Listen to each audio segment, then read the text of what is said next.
I just did a video on, basically, it's going to be a whole video, but if not, it'll be two parts, so I do apologize for that, but I did a video basically on 7 years ago, a little over 7 years, well basically going on 7 years this October, when Immortal, TNA and TNA, now GFW, Immortal faction debuted. Basically Immortal was basically TNA's answer to the NWO. And it's convoluted and as confusing as it sounded. That's basically what the what the storyline was leading into it, and afterwards. It's like I said, it had potential. It had potential at the beginning.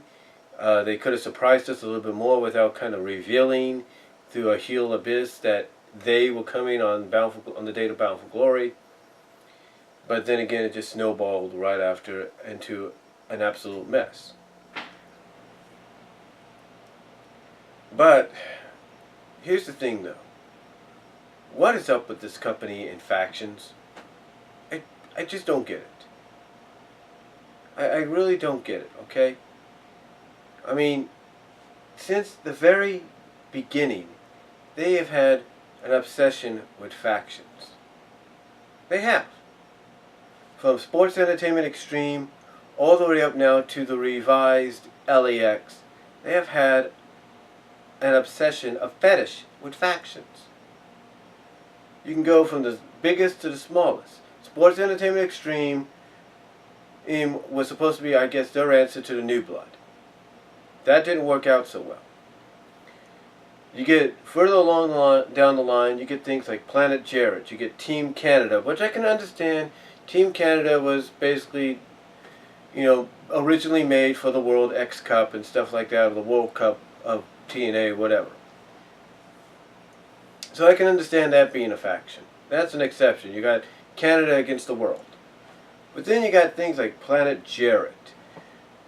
You got the Jarrett Army, which, I know the Slag Daddy I know Slag Daddy just hated, if you catch my drift. But then from there, as time went on,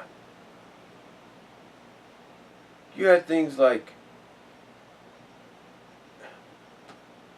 so many factions I can't even name them, really.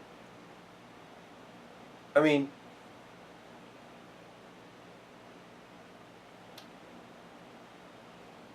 you had the Main Event Mafia, which I think debuted about a year or so later, in 2007, or was coming to fruition around that time, coming to foundation at the time. You had World Elite. What else did you have?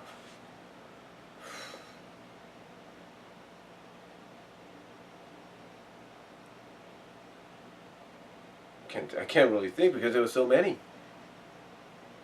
Again, like I said, you had LAX, the original LAX, and now the revised version. You had World Elite. You had Main Event Mafia, a revised version of Main Event Mafia later on.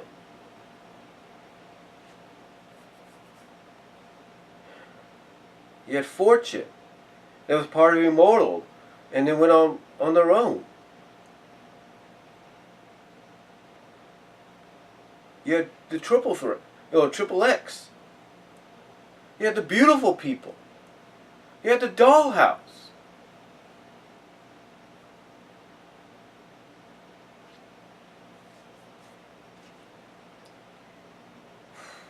You had Aces and Eights. Team Dixie.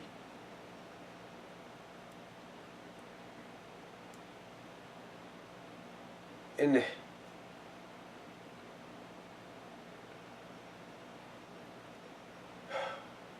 now you have the revived LAX, and you have this group with KM, Kevin Matthews, I think, and Sienna, and Lauren Van Ness, and Congo Kong.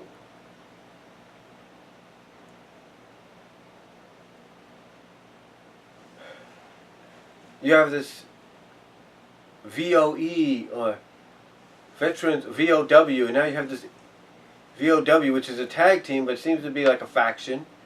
You have this OVE coming in. That's a tag team that might be like a faction. Who knows? You had Decay as a faction. It's like,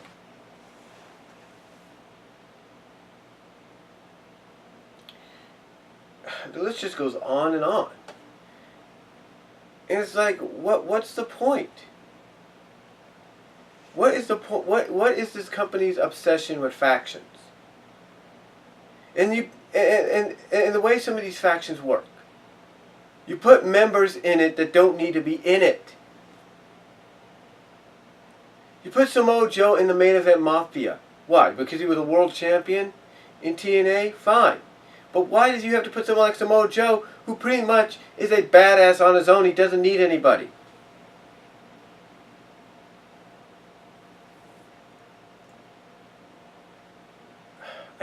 I just don't get it. And then Immortal, like I said in the other video, Immortal is probably the biggest example of a faction that wasn't needed. The fact that they constantly had to bring in members to be the world, they constantly had to bring in the world champion to become sort of the de facto leader for them. Besides Hogan and Bischoff, they needed a de facto in-ring competitor as a leader. And you had Jeff Hardy, and when Jeff Hardy lost the title and was deemed unsuitable to wrestle, what'd you do? You bring in Anderson, then you bring in Angle, two guys that were against you, and Steiner?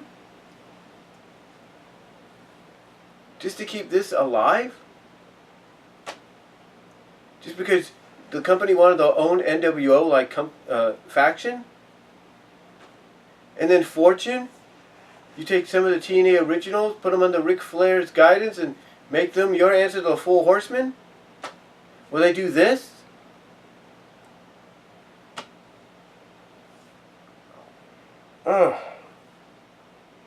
And then speaking of the whole Hogan Bischoff run, you bring in the band, the Clique, and you call them the band. You basically bring in Six-Pac, Scott Hall, and Kevin Nash, and you put the tag team titles on them briefly. It's like I don't get it. I don't get the obsession with factions when it comes to this company. And obviously we're getting another one, it seems, with GFW TNA.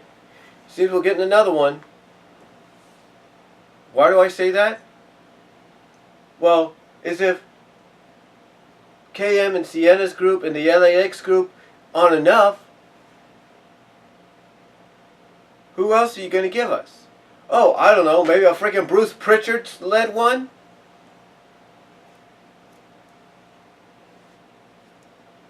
I don't get it. I just don't get this company. Enough's enough with the factions. If you're going to do a faction, do one. Do one major faction, and if you want them to go up against the company, fine.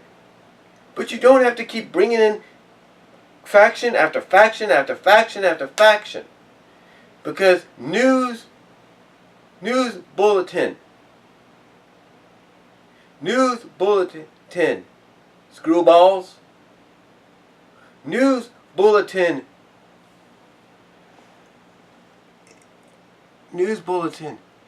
no faction's gonna get you over the top. None. You even try to bring in the Bullet Club, guess what? It's not gonna help. Not unless you put the Bullet Club against all of GFW. Only then would it help. Because then you'd have one group against the entire company instead of multi-groups. You know, it's like I told the Schleg Daddy. I hinted at him. I said, can you say power struggle with this whole Bruce Pritchard, Karen Jarrett deal? Because guess what? That's what it's going to lead to. And guess what that's going to involve? Factions.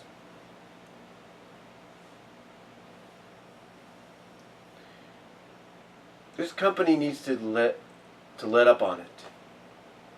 Okay? They need to let up on this because you know what? It hasn't worked. yet, and it's not going to work.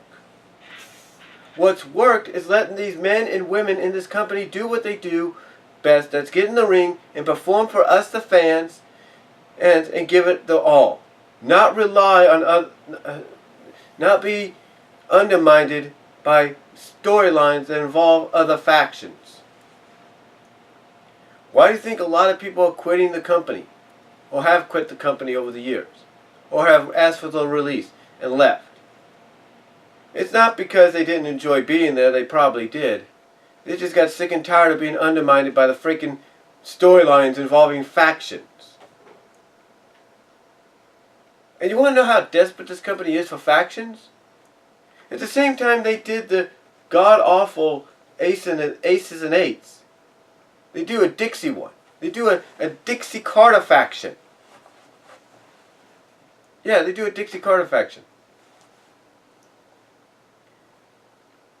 Just because they can't let this go. They can't. They can't let go of the love for factions. Like I said, it started from almost the beginning with Sports Entertainment Extreme to now with LAX, the revised version. It's like they just can't stop. They can't. And it's stupid. It is pathetically stupid.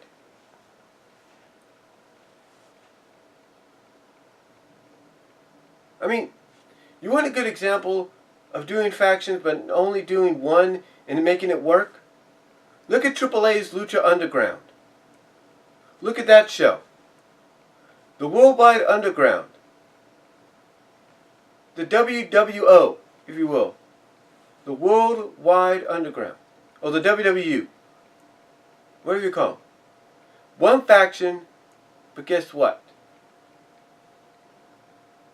Mostly everybody is against them. Yeah, you can, now I know you're thinking, well, what about the White Rabbit tribe? What about Cobra Moon's group? Look, I'm not saying they're not factions either, but guess what?